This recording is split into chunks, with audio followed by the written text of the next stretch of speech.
Boa noite, meu irmão. Que a paz do Senhor esteja com você. Amém? Nós vamos passar a mensagem do Senhor agora. E depois nós vamos estar ministrando a ceia no final. Vamos voltar nos moldes que a gente tinha combinado com o diaconato, né? Semana passada eu fui repreendido pelo Ronerson porque eu fiz errado. Estou brincando, né, Rony? Glória a Deus. Vamos orar, irmãos, antes da palavra? Pai, nos conceda agora, Senhor, espírito de sabedoria e de revelação no pleno conhecimento de Jesus. Ilumina os olhos dos nossos corações neste momento, Senhor, para que nós possamos ser ensinados pela Tua palavra, Senhor. Que Teu Espírito, Senhor, esteja sendo liberado neste lugar para nos capacitar, Senhor, a compreender a Tua palavra, em nome de Jesus. Amém?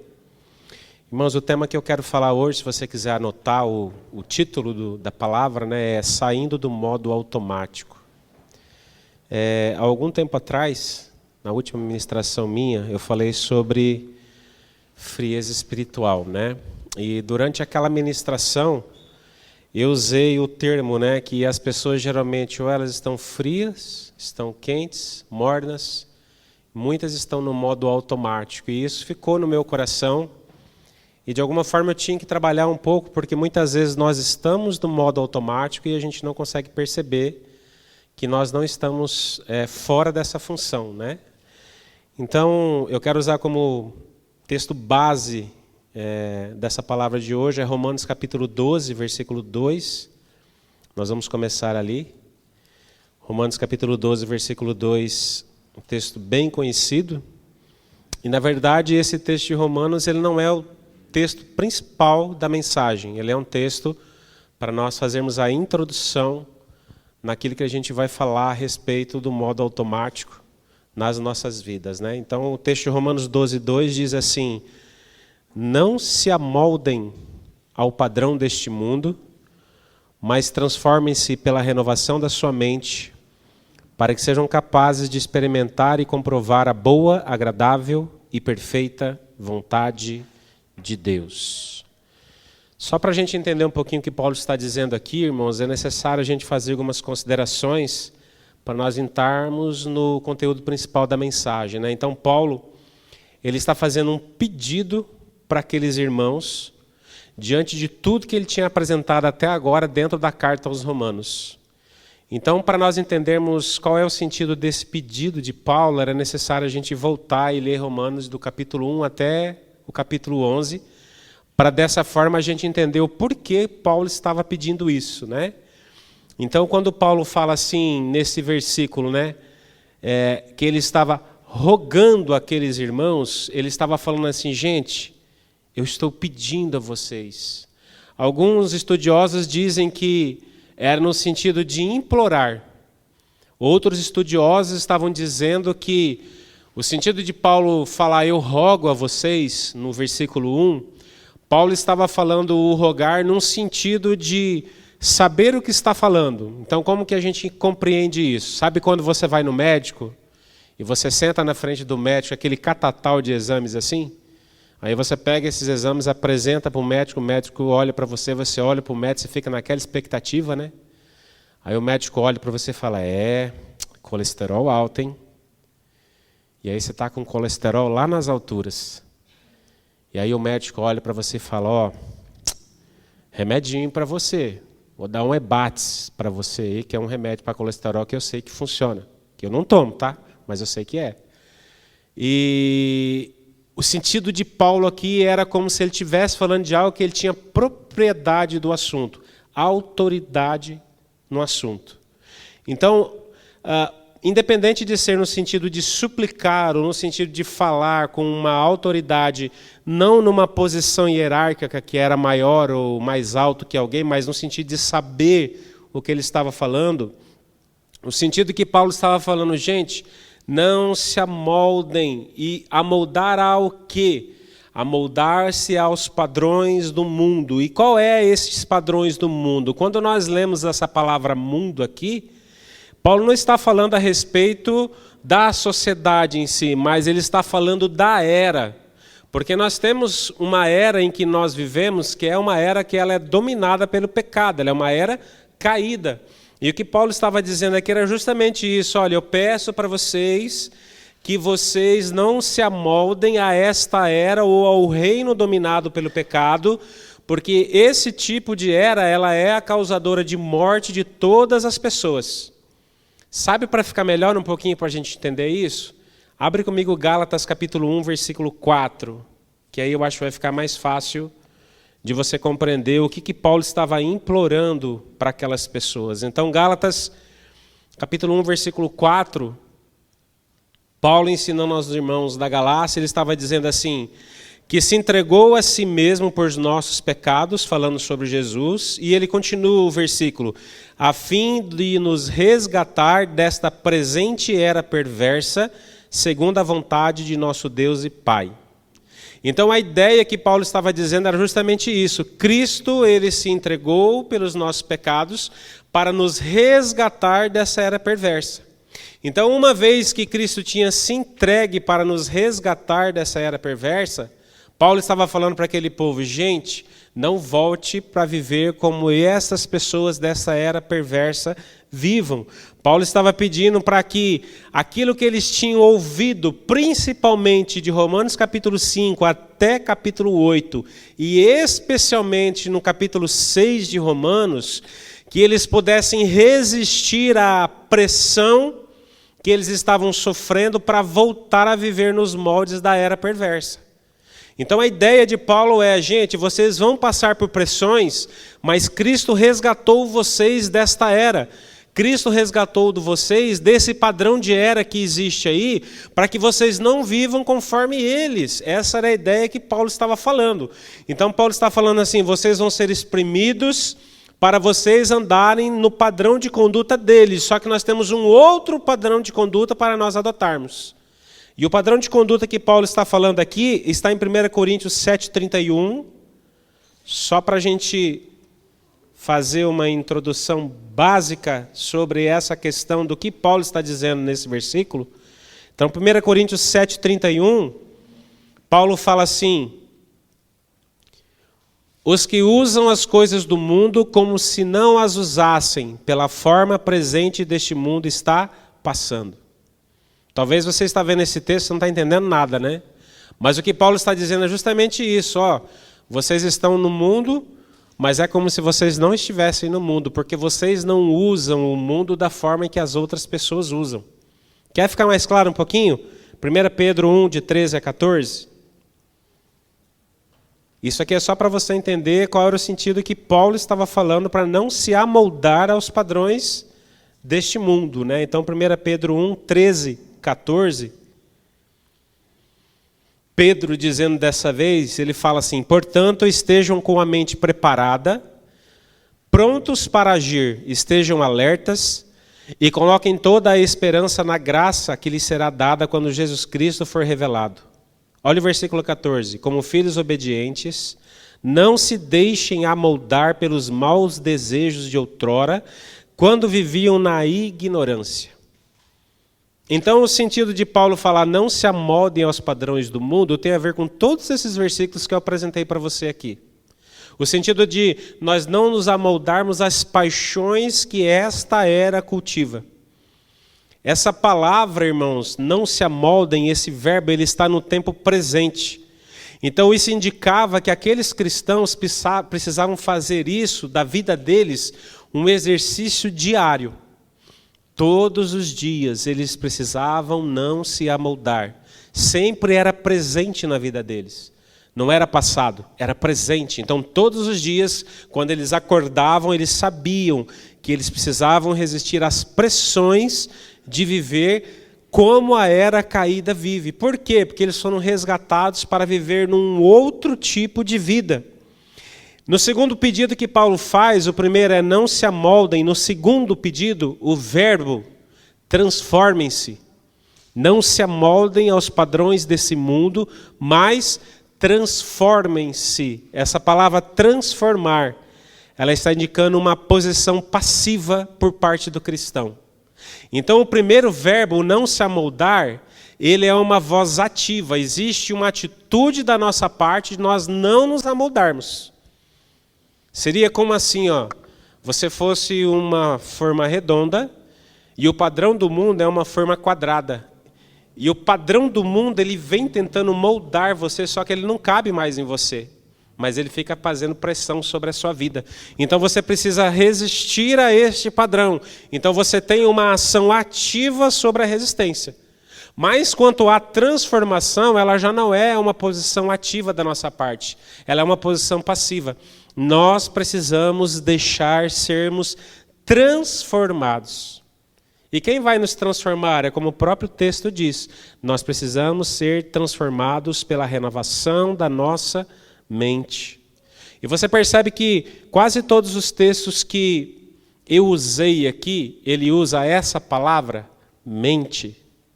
Romanos capítulo 12 fala sobre mente, Coríntios fala sobre mente, Pedro aqui nesse texto fala sobre mente. E por que é muito importante nós entendermos isso? Porque nós não nos amoldarmos ao processo do mundo indica que nós podemos passar por um processo de transformação, experimentar um nível de transformação, e essa palavra transformação significa que você vai ser levado para um nível mais profundo. Mas como que isso ocorre em você, como isso ocorre em mim? Ocorre através de uma reprogramação da nossa mente. A nossa mente precisa ser reprogramada. Por quê? Porque quando você estava no mundo, quando você era do mundo e você pertencia ao mundo, quando você pertencia ao reino das trevas, já existia uma programação da sua mente de como você tinha que funcionar. Só que você foi resgatado daquele lugar. Agora a sua mente precisa ser reprogramada para poder você sofrer essa transformação que Paulo está dizendo que nós podemos experimentar. Então nós precisamos passar por um processo de reprogramação da nossa mente. Mas esse processo de reprogramação da nossa mente, irmãos, ele tem um molde, ele tem uma maneira de acontecer. E Paulo aqui em Romanos mesmo diz, que está em Romanos capítulo 7, no versículo 6, e Romanos capítulo 7, versículo 6 é o molde que nós usamos para passar por essa reprogramação da mente. Existe uma maneira de nós passarmos pela reprogramação da nossa mente para nós experimentarmos essa transformação que foi oferecida a nós. E o texto de Romanos capítulo 7, versículo 6 diz assim: mas agora, morrendo para aquilo que nos prendia, fomos libertados da lei. Para quê? Para que sirvamos conforme o novo modo do Espírito e não segundo a velha forma da lei escrita. Então existe uma forma de nós passarmos por essa reprogramação. E como? Através do Espírito Santo que habita em nós. Então nós morremos para as coisas que nós estávamos. E agora nós podemos passar por essa reprogramação nos moldes que Paulo mesmo estabelece, que é através do Espírito. Então, não existe, irmãos, essa prioridade de passarmos por essa reprogramação da mente. O sentido da palavra mente, aqui, ela significa a nossa consciência moral. É a consciência moral de um indivíduo. Então, o que é a consciência moral que você tem e a consciência moral que eu tenho? A consciência moral para nós é a habilidade, a capacidade, a intuição ou o julgamento do nosso intelecto de distinguir o certo do errado. Percebe que essa reprogramação que ela é feita na nossa mente, ela vai afetar todo o nosso padrão de julgamento quando nós olhamos as coisas. Porque ela afeta diretamente a sua habilidade, a sua capacidade, a sua intuição, a sua capacidade de julgar o que é certo e o que é errado. Isso aqui, irmãos, essa palavra mente, é o juízo da razão. E você usa isso aqui para você olhar para as coisas e você reconhecer a qualidade moral de todo ato que você está presenciando. Então, todos os momentos da sua vida você vai estar utilizando isso. Você estar vendo as coisas, e a partir do momento que você está vendo as coisas, você vai estar exercendo um julgamento e opinando, ou exercendo uma opinião, ou exercendo um juízo sobre o que está acontecendo. Então você imagina o nível de transformação que Paulo pede para nós. Isso afeta toda a nossa vida. Isso afeta tudo aquilo que nós entendemos como certo ou errado. Por isso que muitas pessoas, quando vêm para Jesus, os padrões de conduta dela começam a ser afetados. Por quê? Porque essa pessoa ela não é mais regida, ou ela não anda mais conforme os padrões que ela andava antigamente. O Espírito Santo começa a fazer um trabalho nessa pessoa e os padrões morais dela começam a ser afetados. E é exatamente essa ideia que Paulo fala que nós temos que passar. Então Paulo fala, gente, eu preciso que vocês façam isso. A questão é, onde se passa isso? Na nossa mente. É na nossa mente que esses padrões são afetados. Então, como nós conseguimos estabelecer o que Paulo estava falando nesse texto, agora nós vamos começar a falar do assunto de hoje, que é saindo do modo automático. E por que saindo do modo automático tem a ver com essa introdução? Porque Paulo fala que essa transformação ela ocorre na nossa mente. E o modo automático, ele é um modo que a nossa mente opera. Então, é muito importante você entender, e eu vou ler algumas matérias de estudo científico sobre o funcionamento do cérebro que a própria psicologia nos ensina. Por que é importante você saber disso? Porque é importante para você fixar uma premissa. O seu cérebro funciona dessa maneira. Então, só para a gente fixar isso agora, você vai repetir assim, o meu cérebro funciona dessa maneira. Então, como que o meu cérebro funciona? O nosso cérebro, ele tem 2 modos de funcionamento. Isso não é revelação, não é Bíblia, isso é ciência. A psicologia diz que o nosso cérebro ele tem 2 modos de funcionamento. O primeiro modo é o modo que a ciência classifica como modo presente. E o que é esse modo presente? Esse modo presente é quando nós estamos engajados, quando nós estamos envolvidos em uma atividade, em uma situação ou em um raciocínio. Quando que você usa isso? Quando que eu uso isso? Quando nós estamos em situações mais complexas ou quando a nossa atenção está totalmente voltada para o que está acontecendo e nós não pensamos em mais nada senão no que está acontecendo. Então você está em determinada situação e você está tão focado naquela situação que quando você está assim, você está usando o modo presente do seu cérebro. Aí você está totalmente focado naquilo que está acontecendo com você e as coisas em sua volta elas não são tão importantes. Só que tem um porém, esse modo chamado modo presente, ele costuma demandar mais uso de energia.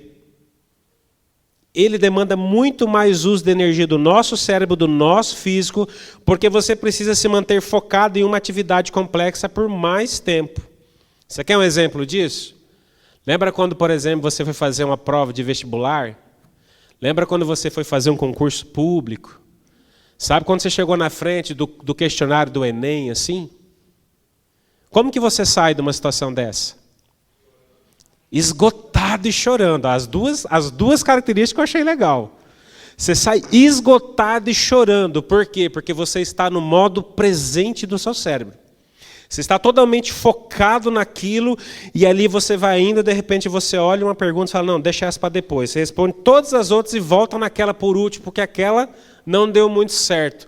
E você usa muita energia do seu cérebro, você usa muita energia física, e às vezes você ficou 2 horas fazendo aquela prova, seria o equivalente a você ficar 8, 10 horas, 12 horas no modo automático. Você sai de lá esgotado.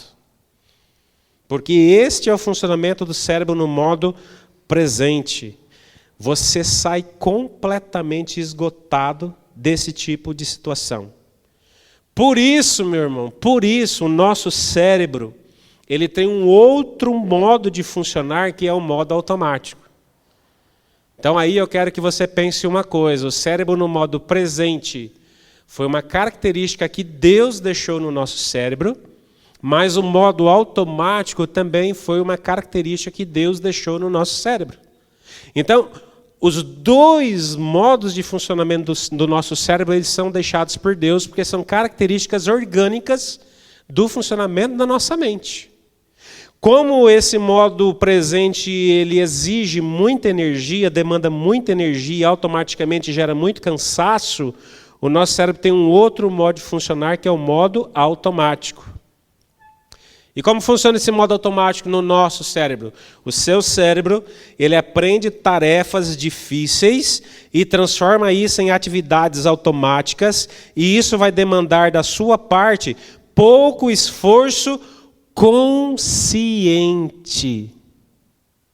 Eu tenho um exemplo muito claro disso. Eu trabalhei como digitador muito tempo, e eu sou de uma época que tinha máquina de datilografar. Muitos aqui nem sabem o que é. Então a gente sentava, eu precisava aprender a datilografar, né? Aí eu sentava, não sei se algum de vocês passaram por essa experiência, mas eu passei. Eu sentava na frente, aí aquelas máquinas velhas, antigas.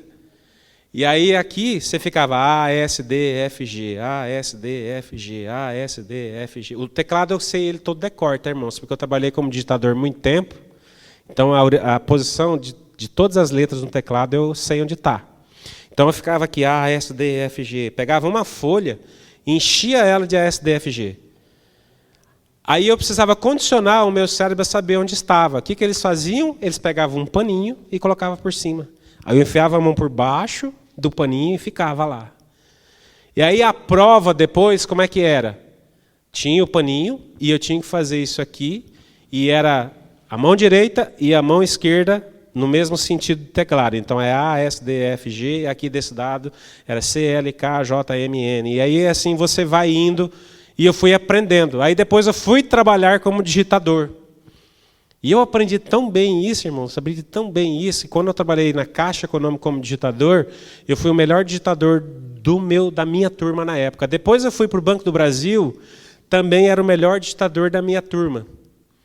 Então, por exemplo, o que uma pessoa produzia digitando só numérico, então um digitador bom, ele produzia 12 a 13 mil toques por hora numa tecla numérica. Eu, no alfa, eu produzia 19 mil toques, só para você ter uma ideia.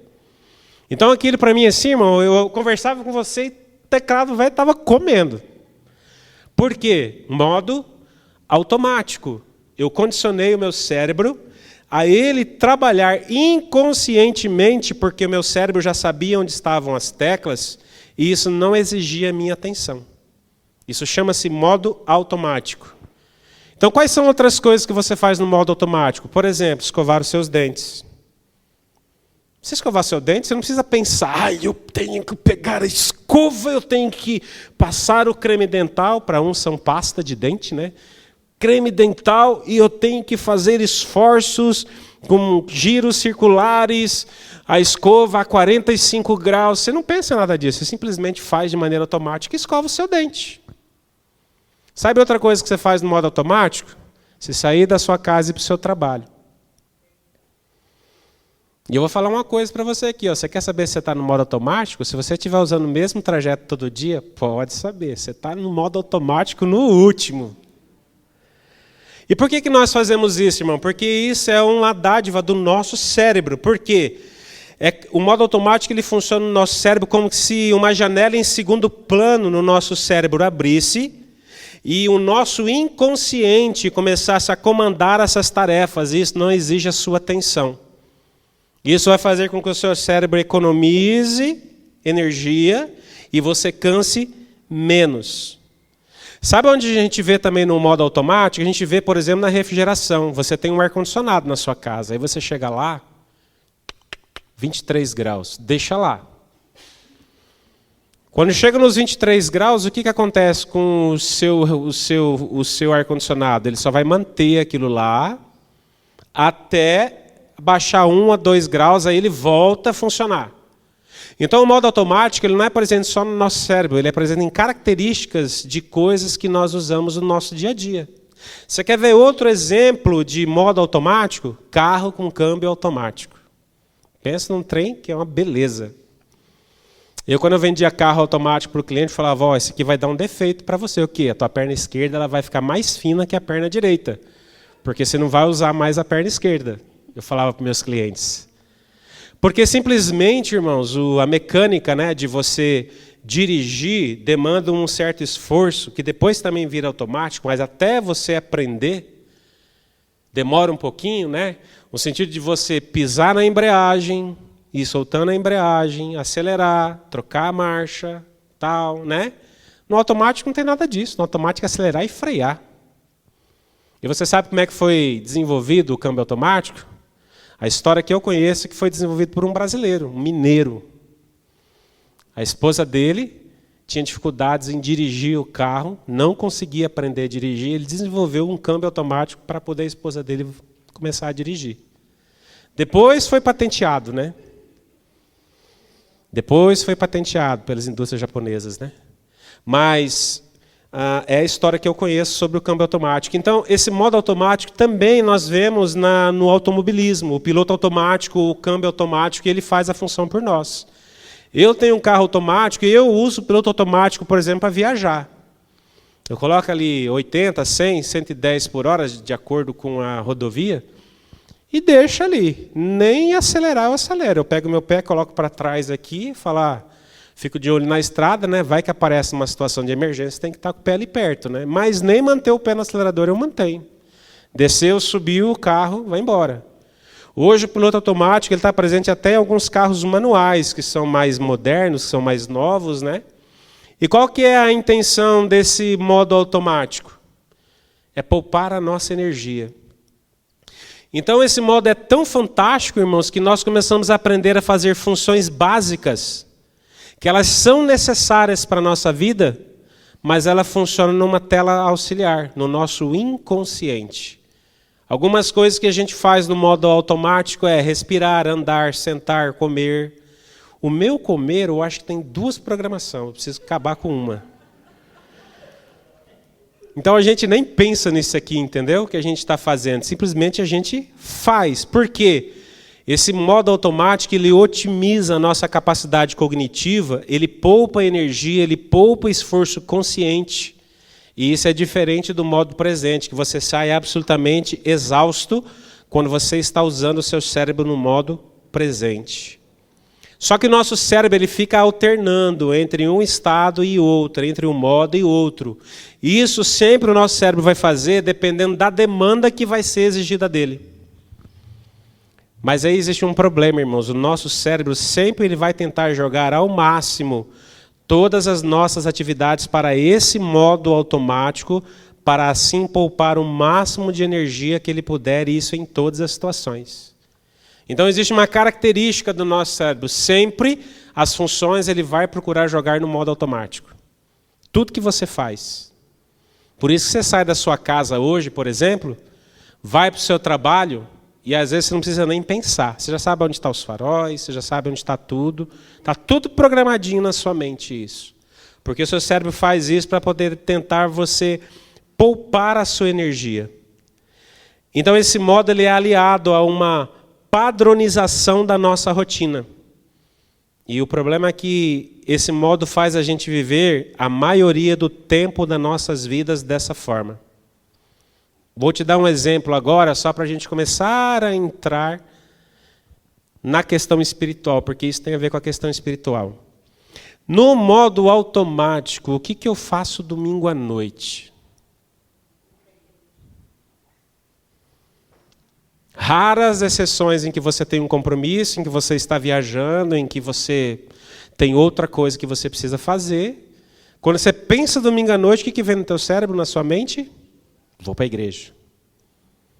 Por quê? Porque isso faz parte da sua rotina. Então, tudo que vira rotina, ele tende a cair no modo automático. Ele tende a cair no modo automático. Então, quando nós começamos a andar nesse modo automático muito, a gente vira quase um robô. E na medida que os anos vão se passando, a gente vai se automatizando cada dia mais. E automaticamente, como nós vamos nos automatizando, o nosso cérebro começa a ficar resistente a mudanças. Porque o seu cérebro não está disposto a pagar o preço de reaprender alguma coisa, porque ele vai gastar uma energia a mais, porque ele vai ter que interagir com o seu modo presente. Então esse é um dos danos que começam a acontecer conosco, quando nós estamos muito dentro do modo automático. Nós começamos a criar resistência em aprender, em interagir com as coisas que nós estamos vendo, porque o nosso cérebro não quer gastar energia. Isso é uma característica sua, uma característica minha. O nosso cérebro ele fica preguiçoso e o nosso cérebro luta para se manter na sua zona de conforto, que é o modo automático. Teu cérebro e o meu cérebro funcionam dessa maneira. Por isso, quando nós estamos fazendo as mesmas coisas todos os dias, nós temos dificuldade de viver novas experiências e mudar velhos padrões. Começa a fazer sentido para você o apelo de Paulo? O nosso cérebro tem essa dificuldade de mudar os nossos padrões. O nosso cérebro ele tende a ficar refém dos padrões que já estão estabelecidos. Aí começa a acontecer, irmãos, os problemas que o modo automático gera, numa maneira geral, em todas as pessoas. Por causa dessa resistência à mudança, nós damos hoje pouca ou nenhuma atenção ao momento presente em ambientes que nós estamos inseridos. Então, porque o teu cérebro tem uma resistência a mudanças, você está dentro dos ambientes, mas você está dentro deles no modo automático. Qualquer mudança que acontece naquele ambiente, o teu cérebro vai criar uma resistência, porque ele não quer sair do modo automático para o modo presente para você ter novas experiências. Quer um exemplo simples quando acontece com você? Você está na sua casa. Aí você fala, eu vou na padaria comprar um pão. E aquilo já virou automático para você. Você sai da sua casa, vai na padaria, chega lá, pega o pão, às vezes até o mesmo atendente que te atende todo dia, às vezes até a mesma frase que você repete todos os dias para aquele atendente. Às vezes você paga sempre da mesma forma. Você quer ver um exemplo de modo automático? Chega no lugar para fazer o pagamento, você está acostumado a pagar no cartão. Você tira o cartão débito ou crédito, não sei o quê, pam, daqui a pouco você fala, uai, cadê o cartão? Será que eu guardei o cartão? Aí você tem dúvida se você guardou o cartão ou não. Você vai, abre a tua carteira, está lá o seu cartão. Por que você não lembrou que você guardou o seu cartão? Porque você já está fazendo isso no modo automático. Aí quando você vai para a padaria comprar o pão, tem uma situação nova no seu trajeto. Teve um vizinho que pintou a casa, colocou árvores lindas na frente da casa. Esse vizinho acabou da mulher dele de ganhar um bebê, de ganhar uma criança. A mulher está sentada na frente da casa com um bebê. E você passa no seu modo automático como se nada tivesse mudado. Por quê? Porque você não vai usar o seu modo presente para você passar por aquela experiência de ver a cor da casa, de ver a mudança que o vizinho fez, de ver a esposa do seu vizinho com uma criança recém-nascida no colo. Você vai para a padaria da mesma forma como você iria todos os dias. Por quê? Porque o nosso cérebro ele tem uma resistência em interagir no modo presente. Dessa forma, irmãos, os ambientes que nós estamos interagindo, ambientes, pessoas ao nosso redor, ou mesmo as coisas que estão acontecendo conosco, nós começamos a tudo colocar nesse modo automático e nós não começamos a ter mais experiências, nós não começamos mais a interagir. E aí começam os danos do nosso modo. Por quê? Porque nós começamos a ficar estagnados, ansiosos, depressivos e estressados. Isso aqui são todas consequências do modo automático na nossa vida. Fora isso, nós podemos chegar a um estado de programas inconscientes rodando em nós de forma automática, de uma forma tão grande que esse modo ele vai começar a aumentar a probabilidade de você cometer um erro. Por quê? Porque quando você faz as coisas no modo automático, a sua atenção não está focada no que você está fazendo. Você quer um exemplo disso? Às vezes você está tão acostumado a ir no mesmo trajeto, que às vezes uma criança passa na tua frente e você não vê ela no trânsito. Por quê? porque você está no modo automático e é uma situação nova que apareceu para você e você foi surpreendido. Nós ficamos desatentos. Às vezes a gente sai da nossa casa, chega no serviço e nós nem percebemos que nós chegamos naquele lugar. Por quê? Porque o modo automático ele está girando no nosso cérebro. Isso faz com que se aumente as chances de nós cometermos erros por falta de atenção, de foco do modo presente. Outro problema do modo automático é a dificuldade de se lembrar do que você acabou de fazer ou de que você acabou de ver. E aqui eu quero usar um exemplo para você. Quantos de vocês já pegaram a Bíblia para ler? Leram um capítulo da Bíblia, quando chegou no final do capítulo, você fala, uai, o que eu li mesmo? E aí você precisa voltar lá de novo. Por que isso acontece? Porque você está lendo no modo automático. Por que isso acontece comigo? Porque eu estou lendo no modo automático.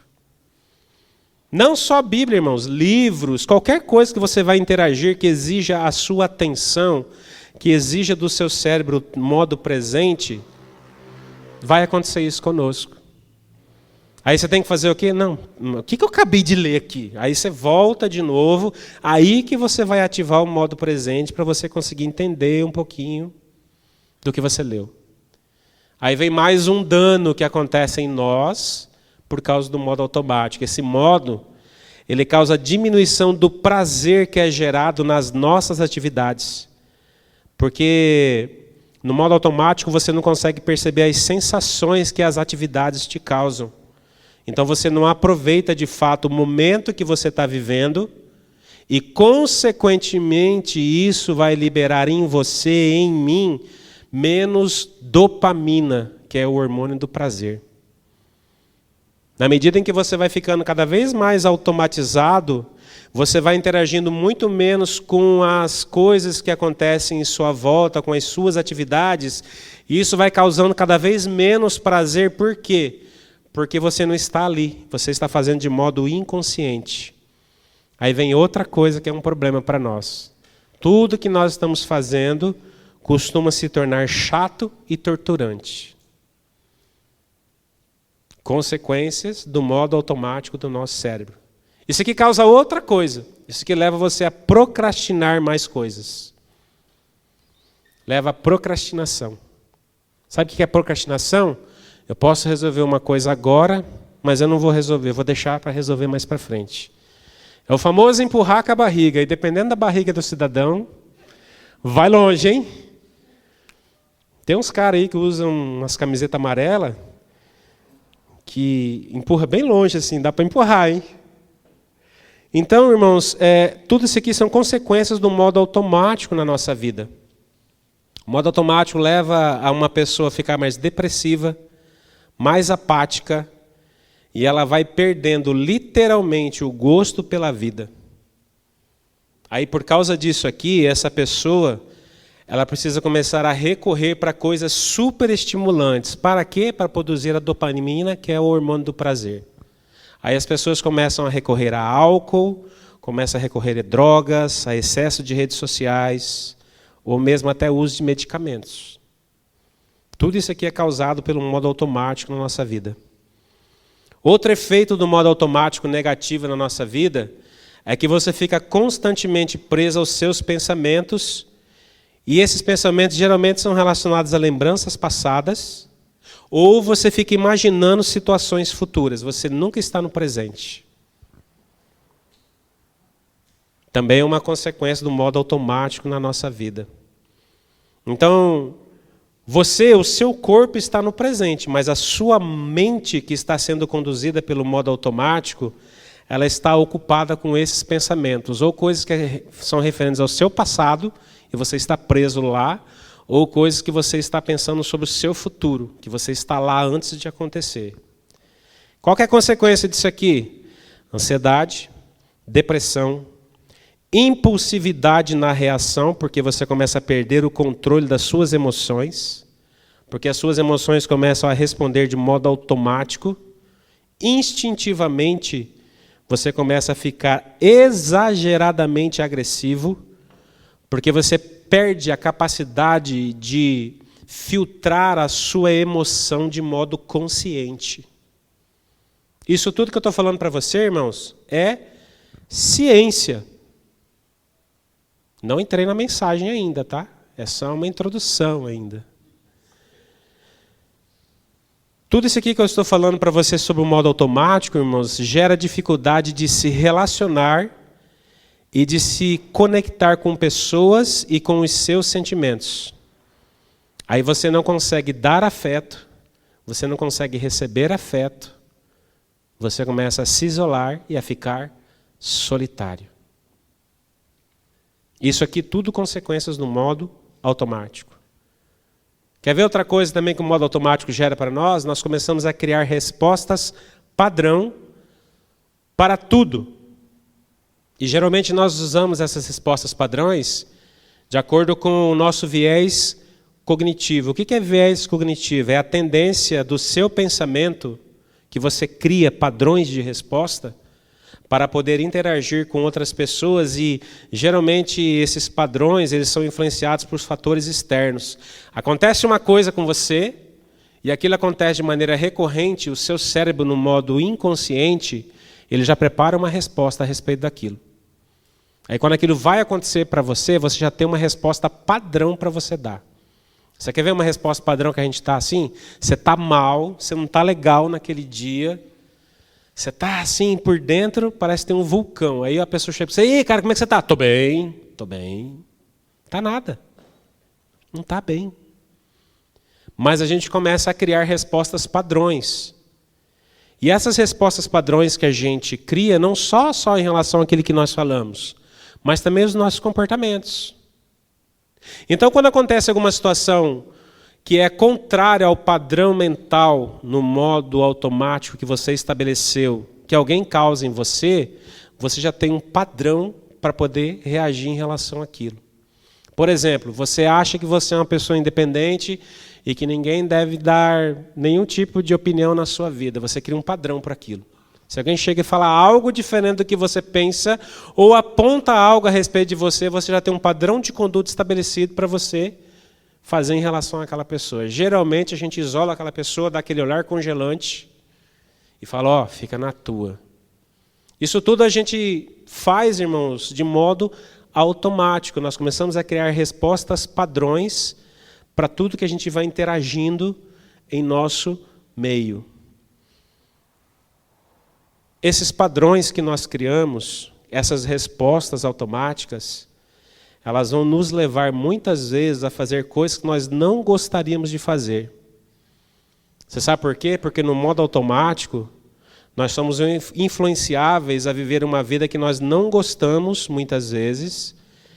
E muitas vezes nós vamos comprar coisas que nós não precisamos, porque o nosso cérebro está estabelecendo padrões de comportamento, padrões de pensamento, e muitas vezes nós ficamos refém desses padrões.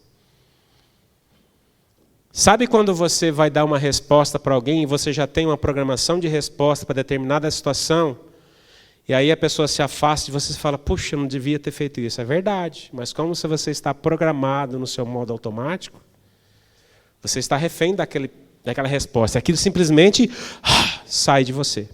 Você nem percebeu, mas saiu. Né? Então, isso tudo são consequências do modo automático na nossa vida. Então, nós permanecemos sempre assim, porque esse tipo de comportamento ele é reforçado pelo modo automático. A nossa opção padrão, ela reforça o pensamento, ela reforça o sentimento e ela reforça o comportamento. Está fazendo sentido para você Romanos 12:2 agora melhor ou não? Começa a fazer sentido para você? Esse modo automático, irmãos, ele gera um estado psicológico em nós. E esse modo psicológico ele é chamado, né, na psicologia de mindlessness. É um termo americano de uma psicóloga que estudou a respeito disso. E o mindlessness ele é ao contrário do modo presente, do modo ativo do cérebro. É o modo automático. Esse modo automático ele causa algumas coisas em nós. Então ele vai causar em nós pensamento rígido, resistência, né? Pensamento rígido é o quê? É você ser resistente. Vai gerar em você rótulos e estereótipos, vai gerar em você comportamento automatizado e vai gerar em você uma perspectiva única. Você não consegue ver que você pode mudar. São consequências do modo automático. Esse comportamento no modo automático, e aqui eu já estou mudando a palavra, estou falando comportamento, né? Esse comportamento no modo automático, nós começamos a desenvolver em todo tipo de relação ou de situação. Então nós podemos estar no modo automático nas nossas relações interpessoais, com os nossos amigos, com os nossos cônjuges, com o nosso namorado, com a igreja, com o trabalho, com o estudo. Todo tipo de relação, nós podemos estar no modo automático com as nossas relações interpessoais. Nosso foco hoje, nesse caso, é apenas a vida relacional com Deus. Nós não vamos focar nas outras coisas, porque aí você pode depois fazer um autoexame ou ir numa psicóloga que ela vai te ajudar a entender melhor isso, né? Mas o nosso foco hoje na palavra é nós entendermos o modo automático, é tudo isso aqui que eu falei para você, na nossa vida relacional com Deus e com a igreja. Só que vale a pena você passar por uma reflexão nas outras áreas da sua vida também. Então, eu quero citar para você, e agora esse é o texto principal, nós vamos ver o modo automático na vida de um homem, como ela se desenvolveu. Então, eu queria que você abrisse comigo em Lucas, capítulo 1. E a gente vai perceber o modo automático na Bíblia. E aqui vão ser os danos que o modo automático nos causa na nossa relação com Deus e na nossa relação com a igreja, tá bom? Então, Lucas capítulo 1, a partir do versículo 5, nós vamos falar rapidamente sobre um sacerdote chamado Zacarias. E nós já falamos bastante sobre eles aqui, né, em vários aspectos. E hoje nós vamos ver o modo automático na vida de Zacarias. Olha o que o texto diz.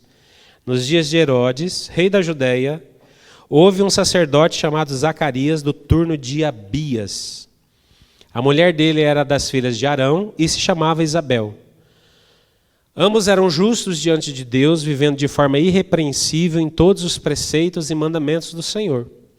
Eles não tinham filhos, porque Isabel era estéril e os dois já tinham idade avançada. E aconteceu que, enquanto Zacarias exercia o sacerdócio diante de Deus na ordem do seu turno, coube-lhe por sorteio, e segundo o costume sacerdotal, ele entrou no santuário do Senhor para queimar o incenso. Durante esse tempo, toda a multidão do povo permanecia na parte de fora orando.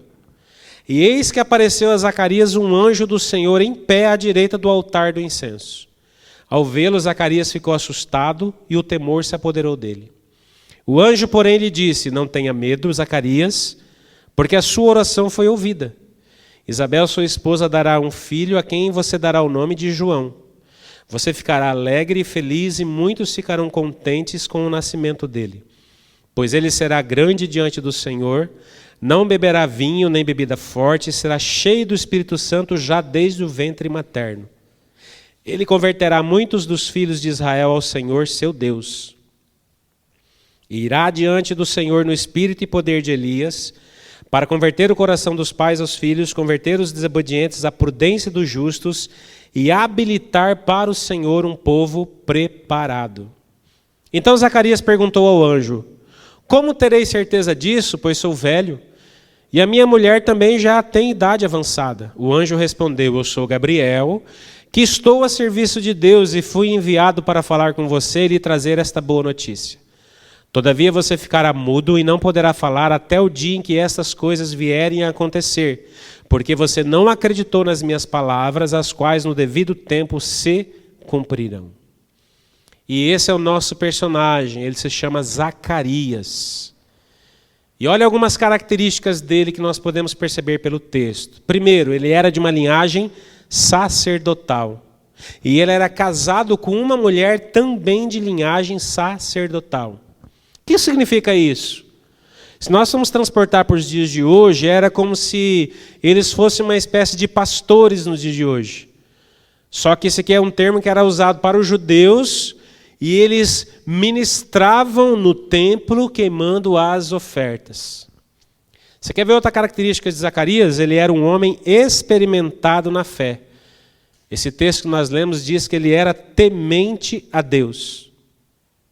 Ele servia no principal templo, no templo de Jerusalém.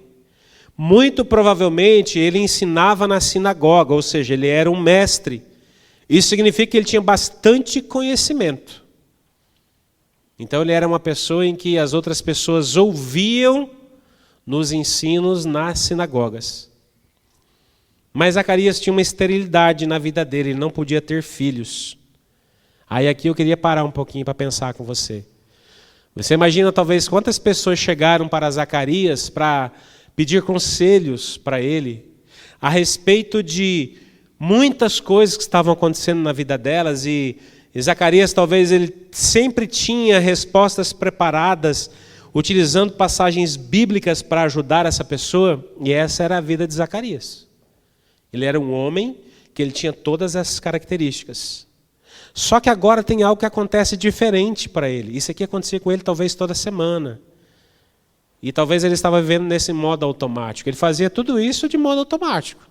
Ele cumpria o turno dele, ele chegava diante do altar, ele oferecia o sacrifício, tudo era automático para eles, tudo era normal. Só que nesse momento Zacarias tem uma experiência totalmente diferente daquilo que ele estava todos os dias. Ele recebe uma visitação angelical. Mas não é só a visitação angelical que é o mais importante, isso é o de menos. Zacarias ele recebeu uma promessa. Só que não é qualquer promessa que ele recebeu. O anjo, quando chega para Zacarias, ele aponta para Zacarias uma promessa que era uma dádiva de trazer ao mundo aquele homem que prepararia o caminho para o Messias. Já parou para pensar nisso? 400 anos, Deus estava ausente, não falava mais com o povo, e de repente um cara está lá, fazendo os sacrifícios dele do dia, aparece um anjo e dá uma promessa para ele, falar, ó, você vai ser pai. Mas não vai ser pai de qualquer um. Você vai ser pai daquele que vai preparar o caminho para o Messias. Olha o tamanho dessa promessa que ele recebeu. Meu Deus do céu. Ele seria pai daquele que prepararia o caminho para o Messias. Interessante, irmãos, é que aqui a gente começa a ver o que o modo automático afeta a nossa vida, na nossa relação com Deus ou a nossa vida espiritual. Zacarias, ele nos mostra que mesmo quando alguém está diante do Senhor, oferecendo os sacrifícios, estando lá de modo automático, ele perdeu a visão e a percepção espiritual. Por quê? Zacarias ele era um homem acostumado ao ambiente da presença de Deus. Então ele sempre estava nesse ambiente todos os dias. Só que quando ele recebe essa visitação, ele recebe essa promessa magnífica, o coração dele é tomado de incredulidade. Porque ele olha para o anjo e fala assim, como assim eu vou ser pai? Eu já sou velha, minha mulher é velha? Como isso vai acontecer? Ele recebe uma promessa tão grande, só que o modo automático na vida de Zacarias fez com que ele perdesse a visão e a percepção. Ele não estava interagindo com aquilo que estava acontecendo naquele modo, no modo presente, naquela hora, naquele momento. Ele estava programado já, porque ele orava para Deus pedindo um filho, e quando Deus vem e fala para ele, você vai ter um filho, ele fala, não, mas não tem como acontecer isso, porque eu já sou velho. Uai, então está orando para quê? Você percebe o modo automático nisso, irmão? Você consegue perceber que Zacarias estava no modo automático? Porque a Bíblia fala que ele pedia um filho para Deus, porque o anjo chegou para ele e falou, ó, aquilo que você pede, Deus vai atender. Aí ele fala, não, mas como assim ele vai atender? Eu já sou velho? Não, me explica esse negócio aí. Como que ele vai atender isso? Por quê? Porque ele estava fazendo essas coisas no modo automático. E o modo automático, na nossa vida espiritual, faz com que nós percamos a visão e a percepção das coisas espirituais. Zacarias recebe uma promessa, mas o coração dele foi tomado de incredulidade. Os olhos de Zacarias estavam fechados. Por quê? Porque os olhos deles, os olhos de Zacarias, estavam enxergando o anjo, mas não estava vendo aquilo que o anjo estava falando para ele. Uma coisa é você enxergar, outra coisa é você ver. O enxergar você faz no modo automático, todos os dias. Agora o ver, você precisa estar ali, experimentando aquela realidade. Então Zacarias enxergou, mas não viu. Os ouvidos deles estavam fechados, porque ele estava escutando o que o anjo estava falando, mas ele não estava ouvindo o que o anjo estava dizendo. E você escutar o que alguém fala, normal. O duro é você ouvir. O que é ouvir? Dar atenção, dar ouvidos. Tratar aquilo como importante. Então Zacarias enxergava, mas não via. Ele escutava, mas ele não ouvia. Zacarias não conseguiu encontrar forças para ele crer em uma promessa tão especial que ele tinha recebido da parte de Deus. Zacarias, ele era um homem que ele tinha a graça de Deus na vida dele. Por quê? Porque Deus estava dando para ele um privilégio de ele trazer aquele que prepararia o caminho do Messias. Aquele que o próprio Jesus falou assim, João, ele é o maior no reino dos céus. Jesus falou isso sobre o João. Jesus falou sobre o João, por exemplo, que ele era uma candeia que iluminava e as pessoas ficavam embaixo dele para se iluminar da luz que ele ardia. Olha que legal. E esse cara aqui, ele tinha graça diante de Deus, porque Deus falou, você vai ser o pai desse cara. Deus podia ter dado para qualquer outro, mas deu para Zacarias. Só que Zacarias, ele, mesmo tendo a graça de Deus na vida dele, por causa do modo automático que ele estava vivendo na sua vida espiritual, ele teve uma cegueira profética. Ele não conseguiu crer, o coração dele foi tomado de incredulidade. Aí ele estava no modo automático, no serviço sacerdotal, porque ele participava dos sorteios, ele cumpria os turnos. Mas quando chegou algo que ia ser impactante para a geração dele, o coração dele estava tomado de incredulidade. Ele não conseguiu. Ele não viu e ele não ouviu. Porque ele estava no modo automático na vida espiritual dele. Nós podemos tirar uma lição aqui, irmãos. Quando nós estamos no modo automático na nossa vida espiritual, quando nós vivemos a realidade da igreja no modo automático, isso vai nos cegar e nós não vamos ter a visão profética em nossas vidas. O modo automático na nossa vida espiritual, ele cala a voz profética em nós. Zacarias, ele não teve a capacidade nem de ver e nem de ouvir.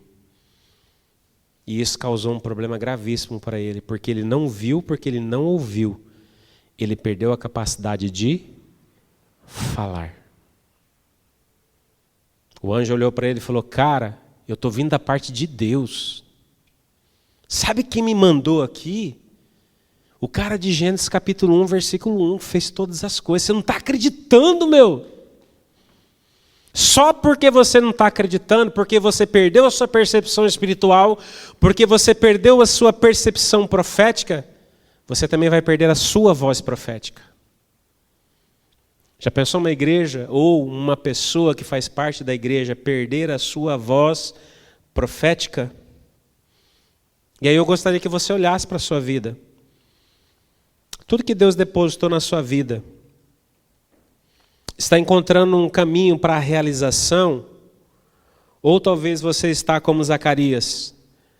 Você não está conseguindo crer, porque você não está tendo olhos para ver, nem ouvidos para ouvir, E por isso, a sua voz está sendo calada? Zacarias era o portador da maior promessa daquela época. Só que ele não podia falar. O anjo calou a voz dele. Por quê? Porque ele estava cego e sem percepção espiritual.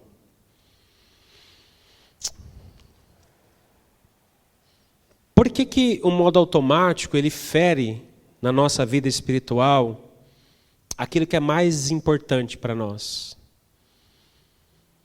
Sabe por que eu estou falando isso para você, irmãos? Porque Provérbios 29:18, se não me engano, a Bíblia fala que onde não há visão profética, o povo se corrompe.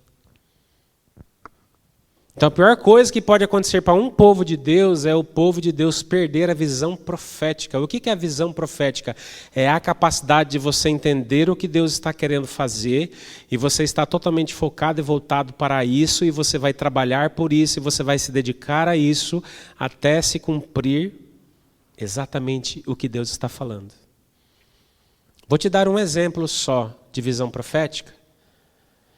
E aí eu quero saber como é que você vai reagir dentro do seu coração, mas você não vai falar nada para mim, tá?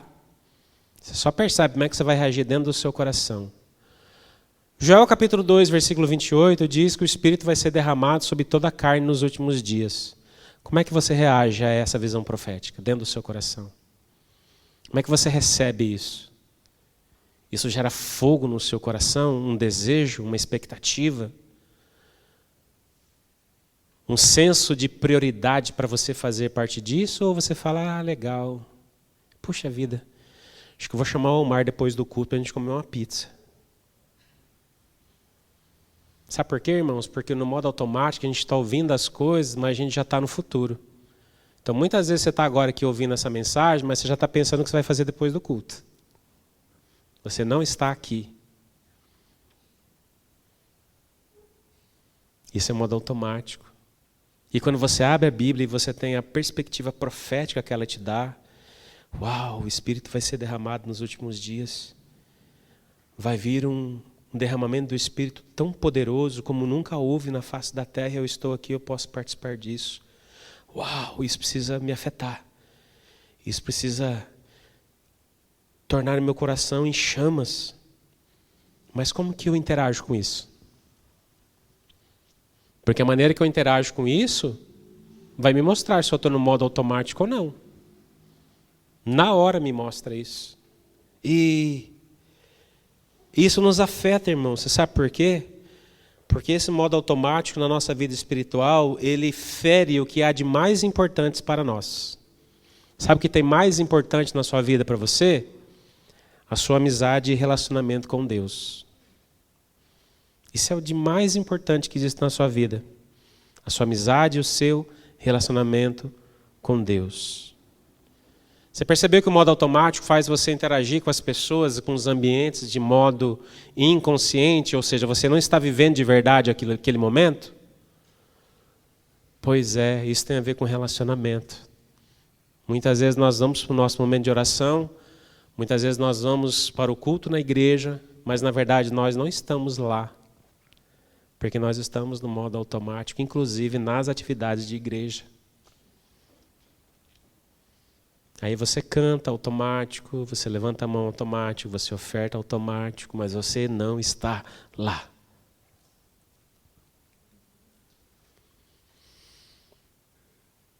E isso afeta você e me afeta. Não porque o culto está chato, não é isso. É porque isso afeta algo que para nós é fundamental, a nossa amizade com Deus. Porque a amizade, irmãos, ela é construída com base na reciprocidade. Já tentou se aproximar de alguém e essa pessoa dá um talho em você, dá um corte em você? Como é que você reage numa segunda abordagem? Como é que você reage? Talvez, será que você vai ter uma terceira abordagem? Talvez não. Você sabe por quê, irmãos? Relacionamento, ele se constrói na reciprocidade. Se alguém procura você e tenta se aproximar de você, mas você não é recíproco a essa pessoa, a tendência dessa pessoa é se afastar de você, porque ela não viu reciprocidade. E o seu relacionamento com Deus, a sua amizade com Deus, ela é baseada na reciprocidade. Na medida que Deus se aproxima de você, você vai precisar responder a essa aproximação de Deus na sua vida. Só que o modo automático faz com que nós vivamos no inconsciente.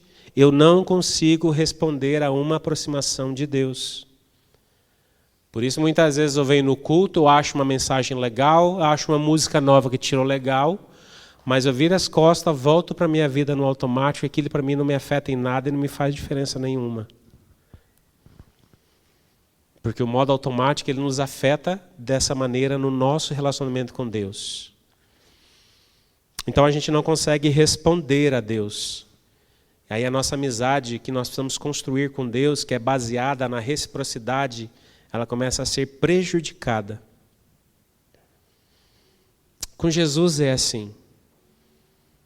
Quanto mais Ele dar para você, e mais você corresponder, mais Ele vai te dar.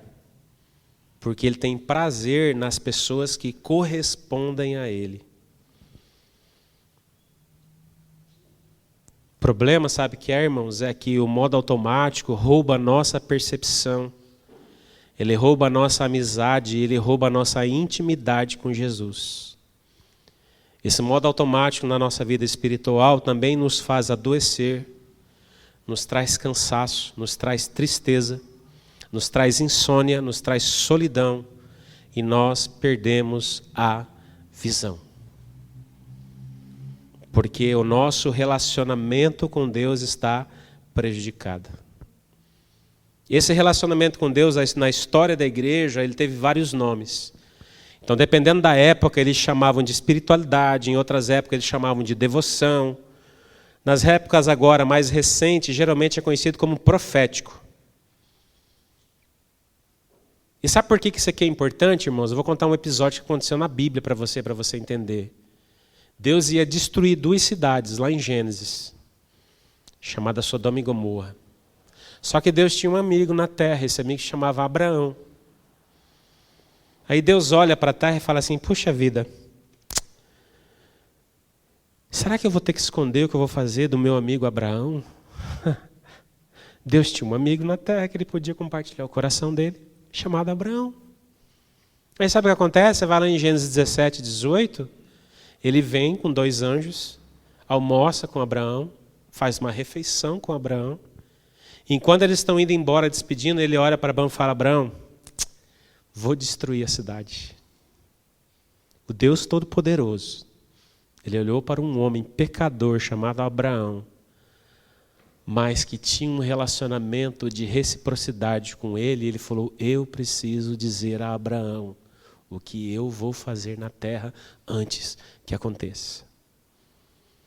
Isso leva você para Amós 3:7, que Deus não fará nada na terra sem antes revelar aos seus profetas. Porque o nosso Deus, irmãos, ele é um Deus que ele busca relacionamento, mas o modo automático ele nos distancia de Deus. Então, mas agora, esse modo de relacionamento com Deus, ele é mais conhecido hoje como profético. E as pessoas que vivem nesse lugar, irmãos, de relacionamento com Deus e não estão no modo automático na sua vida, eles não vão ser roubados na sua visão, na sua audição e na sua fala. Não vão ser roubados. Não importa o tipo de pressão que esta era vai exercer sobre ele, ele não vai ser roubado. Porque a sua percepção, a sua visão, a sua audição, ela não vai deixar de existir. Só que nós corremos o risco, ou talvez já até estamos, de perder a nossa comunhão de amizade com Deus por causa da nossa insensibilidade. E essa palavra insensibilidade, ela transcreve o modo automático, o mindlessness. Você está, mas não está. Por quê? Porque está tudo no inconsciente já está rodando, é um robô. Fica rodando. Você está de corpo, mas a sua mente não está. E aqui, irmãos, será que, baseado em tudo que eu disse até agora, será que nós não temos sido capturados pela pressa dos dias em que nós não estamos vivendo? Será que nós não estamos capturados pelo desejo de realizar? E esse desejo, nós estamos começando a viver uma sociedade do cansaço. Olha para a tua vida. Olha para a tua vida espiritual. Será que quando você está diante de Deus, você realmente está lá? Ou será que não é tudo no modo automático, como Zacarias estava vivendo na vida dele? A aceleração desses dias, irmãos, tem nos tirado do lugar de intimidade com Deus. Tem nos tirado daquele lugar de prazer, onde nós estamos lá.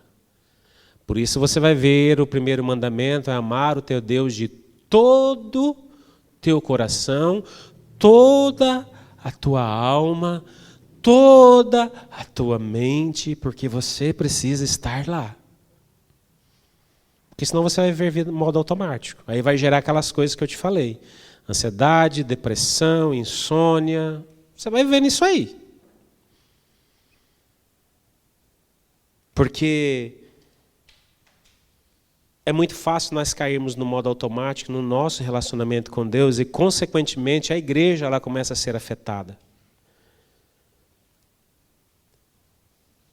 Apocalipse capítulo 2, versículo 2, Deus está aqui escrevendo para uma carta para uma igreja, que é a igreja de Éfeso. E aqui eu vou terminar.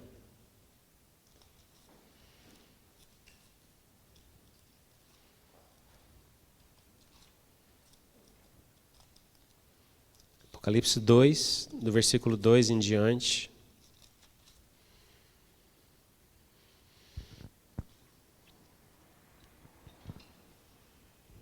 Nós vamos ler aqui do 2 até o 5 ou 6, talvez. Olha só. Apocalipse capítulo 2, versículo 2 diz assim: conheça as suas obras, o seu trabalho árduo é a sua perseverança. Sei que você não pode tolerar os homens maus, que pôs à prova os que se dizem ser apóstolos, mas não são, e descobriu que eles eram impostores. Você tem perseverado e suportado sofrimentos por causa do meu nome e não tem desfalecido. Contra você, porém, tenho isto: você abandonou o seu primeiro amor. Lembre-se de onde caiu, arrependa-se e pratique as obras que praticava no princípio. Se não se arrepender, virei a você e tirarei o seu candelabro do lugar dele. Então aqui nós temos uma igreja chamada Éfeso, e Jesus ele coloca elogios para essa igreja. E quais são os elogios que Jesus dá para ela? Ela é uma igreja de muito trabalho, ela é uma igreja de muitas obras, ela é uma igreja de muita paciência, ela era intolerante com falsos líderes, intolerantes com maus, com homens maus. Eles sofriam com paciência e eles trabalhavam para o Senhor e não se cansavam. Olha o quanto coisa boa que a igreja de Éfeso tinha. Só que Jesus fala algo no versículo 4, versículo 5, e talvez bota fora tudo isso que aconteceu antes. Ele fala assim: tenho, porém, contra ti que você deixou o seu primeiro amor. Então talvez a igreja de Éfeso, se ela hoje estivesse no nosso meio, ela seria uma igreja que teria um monte de trabalho social, um monte de encontros, um monte de programação, um monte de afazeres. Mas quando a gente vê o feedback que Jesus daria a respeito da igreja de Éfeso, Jesus estava dizendo assim, que ele não estava procurando um monte de atividades, ele estava procurando amizade, ele estava procurando relacionamento. Sabe o que significa isso, irmãos? Deus está procurando amigos. Deus não está interessado tanto naquilo que nós fazemos para Ele. Ele está interessado em nós. Tudo que você faz para Deus, irmãos, é maravilhoso. Só que Deus quer você. Deus quer que você esteja presente com Ele. Que o seu cérebro esteja no modo presente. Para quando uma revelação vir a você, você possa falar: uau, Eu sei agora o que eu preciso fazer para poder continuar andando e aumentando o meu nível de intimidade com Deus. Sabe, irmãos, a impressão que a gente tem muitas vezes quando a gente olha Joel 2:28 e que parece que não é uma realidade para a igreja. Do Espírito ser derramado sobre toda a carne e um varrer do poder do Espírito como nunca se experimentou em todas as épocas. Parece que isso não é uma realidade para a igreja. Parece que nós estamos respondendo assim para Deus. Ó Deus, mas a Isabel é velha, eu sou velha, eu acho que não vai rolar. Parece que nós estamos respondendo ao que Deus está falando que vai acontecer, como se não fosse possível.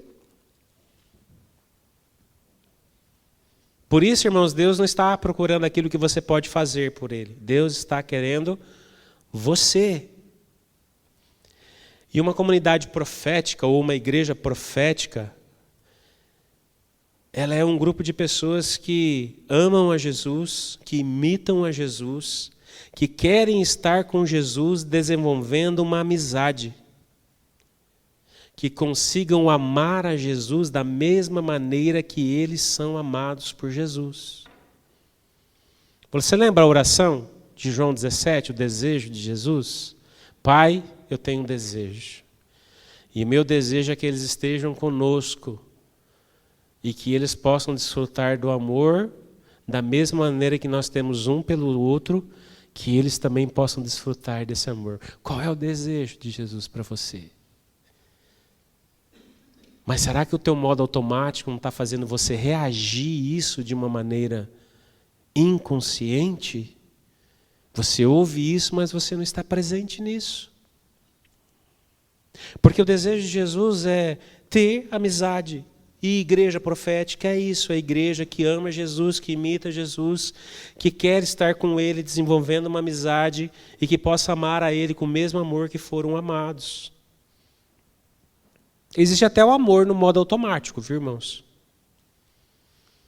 Talvez um homem, um marido, possa amar a sua esposa de modo automático e a sua esposa também pode amar o marido de forma automática. O namorado pode amar a namorada de modo automático. Existe o amor do modo automático. E você sabe o que é o amor do modo automático?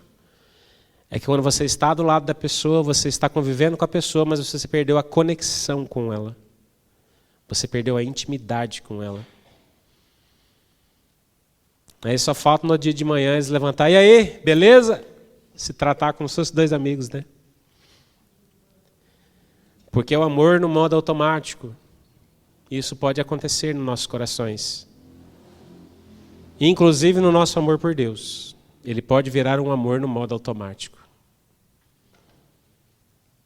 Porque nós perdemos a conexão, a diferença do nosso amor para Deus sincero para um amor do modo automático é a conexão, é uma resposta que nós damos de amor pelo amor que nós fomos amados. Você quer ver um exemplo de modo automático de amor? Isaías 29:13. Abre aí comigo.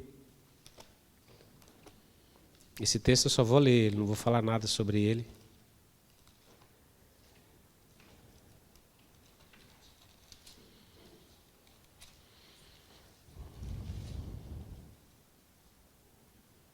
O texto diz assim: o Senhor diz, esse povo se aproxima de mim com a boca e me honra com os lábios, mas o seu coração está longe de mim. A adoração que me prestam é só feita de regras ensinadas por homens. Isso é amor no modo automático. Me aproximo de Deus, mas tudo de maneira automática. É como o coração do filho pródigo. O amor do coração do filho pródigo é um amor de modo automático. E talvez essa seja um dos indícios que nós possamos sondar o nosso coração para ver se o nosso amor por Deus não está no modo automático. E o coração do filho pródigo, ele tinha um amor automático. Porque o filho mais velho, quando ele chega, ele vê o filho mais novo sendo recebido, uma festa para o mais novo, e ele tem uma reação. Ele chega para o pai e fala assim: pai, eu estou há tanto tempo contigo, eu sempre fui fiel a você, eu sempre fiz todas as coisas por você, eu sempre estive aqui, aí esse azinho aí, ó, essezinho aí, ó, Ele larga você, te abandona e agora volta e você pega o melhor bezerro, você pega o melhor animal que nós temos, mata e dá uma festa para ele. Para você, pai, você nunca me deu nem um cabrito. Você sabe que tipo de relacionamento que esse menino tinha com seu pai? E aqui, no caso, esse pródigo nos representa e o pai representa o nosso Pai Celestial. Você sabe o que indica que o nosso coração está no amor no modo automático, irmãos? Esse filho aqui, ele tinha um relacionamento de empregado com o pai dele. O primeiro filho, ele tinha um relacionamento de filho, mas ele vazou, pegou tudo que ele tinha e perdeu. Quando ele voltou, qual foi o pensamento dele? Eu vou estabelecer um amor de empregado com meu pai. Eu vou chegar lá, vou me oferecer para trabalhar e na medida em que eu ganhar, ele vai me pagando, porque eu não tenho mais direito a nada. O primeiro filho que saiu, vazou, ele queria estabelecer uma relação com o pai de empregado. Mas o segundo nunca tinha abandonado o pai, mas tinha um coração de empregado. E o amor automático, nós estabelecemos uma relação de empregado com Deus. Deus, eu te faço isso, você me dá aquilo. Deus, eu oro tantas horas e você me dá tal poder. Deus, eu vou fazer um jejum, mas na hora que eu for pregar, na hora que eu for fazer, vai acontecer. O relacionamento com Deus acaba se tornando um relacionamento de empregado e patrão.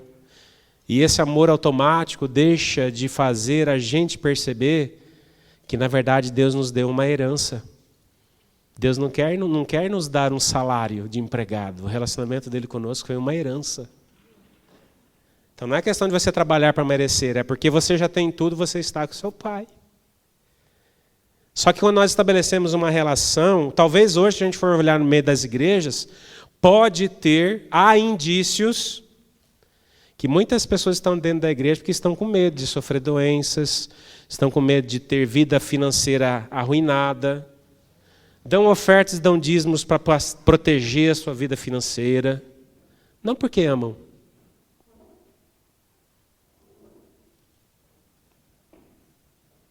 Então, irmãos, nós entramos muito facilmente nesse aspecto relacional de amor automático. Nós muitas vezes queremos estabelecer um relacionamento com Deus de empregado e patrão. Nós não compreendemos que nós temos a herança, ou seja, tudo que Ele tem é meu, e eu posso apenas aproveitar a amizade do meu Pai. Eu estava essa semana vendo um irmão que ele é psicólogo. Eu assisti o início de 2 vídeos dele e eu quero dividir com você o que ele falou lá e que eu achei importante deixar para você aqui. Ele falou 2 afirmações a respeito das nossas emoções. A primeira coisa que ele falou a respeito das nossas emoções é que toda emoção comunica um valor. Ou seja, as suas emoções, elas são mensageiras dos seus valores, ou elas são mensageiras dos seus amores. Toda emoção que você sente, você comunica que algo importa para você. Então aqui nós temos um princípio. Se algo te afeta emocionalmente, é porque você tem um amor, tem um afeto, e aquilo tem um valor para você. Sempre você vai estar comunicando um valor toda vez que você se emociona com algo. A questão é onde estão os nossos valores. Porque Jesus diz assim, onde está o seu tesouro, ali estará o seu... Onde estão os nossos valores? Tristeza, alegria, raiva, medo, são emoções que nós expressamos quando algo em nós é afetado. Aí quando se fala em Deus, o que desperta em você? A indiferença e o automatismo não são bons sinais de relacionamento com Deus. A segunda coisa que ele fala é que se você não conseguir identificar as suas emoções, elas vão identificar você. E você se torna refém das suas emoções.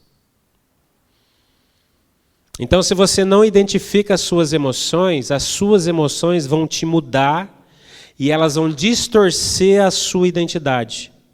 Elas vão criar uma falsa identidade e você se torna a sua emoção, Ou seja, você perde a sua essência. Porque aquilo que você não identifica na sua vida vai identificar você. Essas são duas verdades, duas realidades que esse irmão, que é psicólogo, ele afirmou a respeito das nossas emoções. E por quê? Porque relacionamento envolve afeto, envolve amizade, envolve conexão. A questão é quando você ouve falar sobre Deus, ou quando você lê a Bíblia, quando você está diante do Senhor, como que as suas emoções estão respondendo a esse momento? Então nós podemos estar no nosso modo automático como aquela igreja estava, a igreja de Éfeso. Então quando você pensa sobre salvação e comunhão com Jesus, a emoção que deveria tomar conta do seu coração é como Jesus disse: alegrai-vos porque o seu nome está escrito no céu. A questão é como nós temos reagido à bênção de ser salvos e de poder ter acesso a um relacionamento de amizade com Deus. Nós temos reagido com alegria ou nós temos reagido com indiferença? E aqui eu vou ler o último versículo da noite, o propósito dessa mensagem para você e para mim. Está em João capítulo 15, versículo 15. Esse é o propósito de Deus para nossas vidas hoje.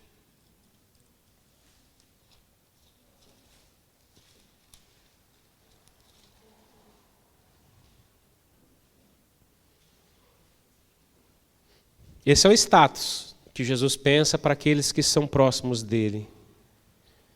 Jesus diz assim: já não os chamo servos, porque o servo não sabe o que o Senhor faz. Em vez disso, eu tenho chamado amigos, porque tudo o que eu ouvi de meu Pai, eu lhes tornei conhecido. Jesus procura amigos, pessoas nos quais ele pode se sentar e revelar o coração dele para essa pessoa, e essa pessoa vai corresponder a esse relacionamento, a essa amizade. Então aquele dia quando eu falei a respeito de esfriar, esfriamento, eu usei o modo automático. A questão é, estamos no modo automático? Eu acho que eu dei para você bastante material para você fazer uma análise da sua vida em como você está com Jesus, em como você está com os irmãos, em como está o seu relacionamento. E, irmãos, eu vou falar uma coisa para você, viu? Não importa o que você quer mostrar para os outros, importa como você está de verdade. Porque como você está de verdade é o que realmente interessa. Porque você pode aparentar um monte de coisa para todo mundo, mas Deus, ele te olha e ele te vê como você está. Então você tem uma chance hoje, você tem uma chance de sair do modo automático na sua vida relacional com Deus, e você pode entrar no modo presente, e dessa maneira você vai transformar-se através da renovação da sua mente. Você vai ser afetado por Deus. É uma chance que nós temos diante de toda essa circunstância que nós temos vivido, todas as pressões que nós temos recebido, diante de tudo que nós temos presenciado, nós temos uma chance. Nós podemos sair do modo automático e entrar no modo presente e poder viver o agora totalmente com Deus. Talvez você vai falar para mim assim: Marcelo, como que eu faço para sair do modo automático e ir para um modo presente na minha vida com Deus? É muito simples. Deixa as crianças entrarem, aí eu continuo.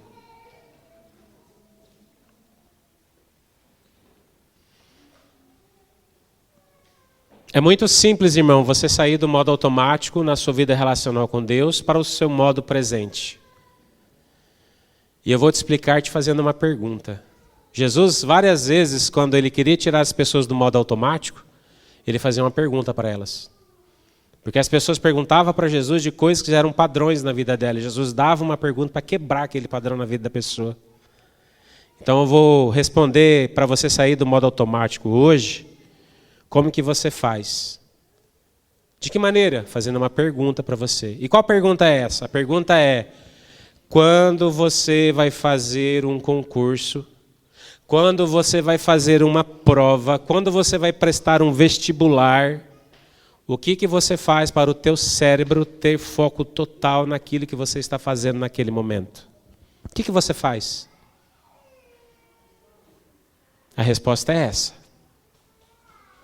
Quando você está diante do Senhor, você precisa comandar o seu cérebro para que ele saia do modo automático e venha para o modo presente, para que você possa ter todas as suas percepções aguçadas e voltadas para o Senhor. Isso vai fazer com que você aumente o nível de relacionamento com Ele, desfrute de um amor que você nunca experimentou na sua vida. E versículos como Joel 2:28, do Espírito ser derramado sobre toda a criatura, vai deixar de ser uma utopia para você. Um sonho parece que nós nunca vamos alcançar. Isso vai deixar de ser uma utopia. Pelo contrário, vai se tornar uma realidade. Tinha um outro homem nessa mesma época que eu acho que ele não vivia no modo automático, ele vivia no modo presente, que era Simeão. Simeão, quando ele viu Jesus, ele falou: uau, deixa eu segurar o meu Salvador, porque eu sabia que isso ia acontecer, e os meus olhos estão vendo a salvação. Ele não vivia no modo automático, ele estava no modo presente, porque ele sabia que ia acontecer. A questão é quando você olha o profético na sua vida, o seu relacionamento com Deus, quando você olha as promessas que Deus tem para a igreja nos últimos dias, como você está reagindo? Essa é a grande pergunta. Deus chama você nesta noite para que você possa desenvolver uma amizade com Ele, para que Ele possa compartilhar o coração dEle com você. Só que você vai precisar mudar o seu modo automático. Você vai ter que ir para o modo presente no seu cérebro. Isso precisa acontecer em você e precisa acontecer em mim. Amém? Vamos ficar de pé?